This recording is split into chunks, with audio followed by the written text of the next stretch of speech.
যাচ্ছে বিস্তারিত সংবাদে। রোববার রাতে সচিবালয় এলাকায় বৈষম্য বিরোধী ছাত্রদের সঙ্গে সংঘর্ষের ঘটনায় ৩৬৯ আনসার সদস্যকে আটক করেছে পুলিশ। তাদের ঢাকার সিএমএম আদালতে নেওয়া হয়েছে। এ নিয়ে জানতে এনামুল কবির রূপমের কাছে যাচ্ছি, তিনি সিএমএম আদালতেই আছেন। রূপম, আটক আনসার সদস্যদের কখন আদালতে হাজির করা হবে? তাদের বিরুদ্ধে কি অভিযোগ আনা হয়েছে? বিস্তারিত জানাবেন। ২৫০টিরও বেশি ডিজাইন অপশন নিয়ে ওয়ালটন স্মার্ট ফ্রিজ, বোঝে আপনার প্রয়োজন।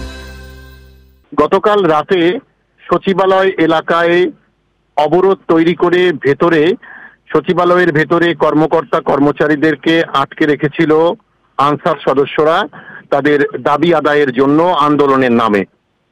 সে সময়ে অবরুদ্ধদেরকে উদ্ধার করতে যায়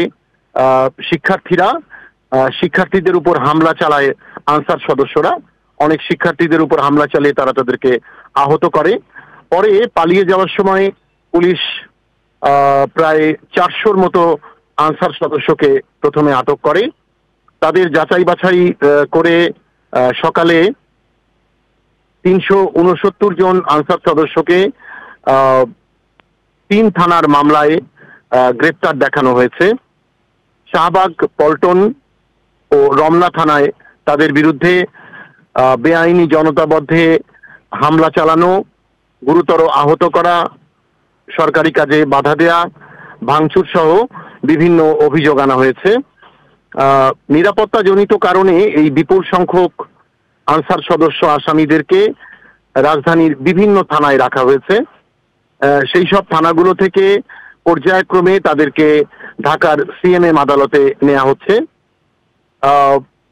ওই মামলায় গ্রেপ্তার দেখিয়ে তাদেরকে ঢাকার সিএমএম আদালতে আজকে বিকেলের দিকে আদালতে হাজির করা হবে বলে জানিয়েছেন আদালতের কর্মকর্তারা।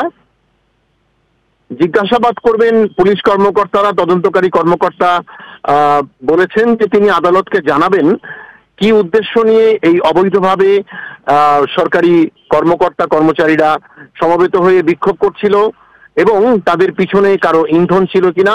যদি ইন্ধন থেকে থাকে তাহলে কার ইন্ধন ছিল সেটি জানা খুবই জরুরি। এ কারণে তাদেরকে রিমান্ডে চেয়ে আদালতে আবেদন করবেন তদন্তকারী পুলিশ কর্মকর্তা।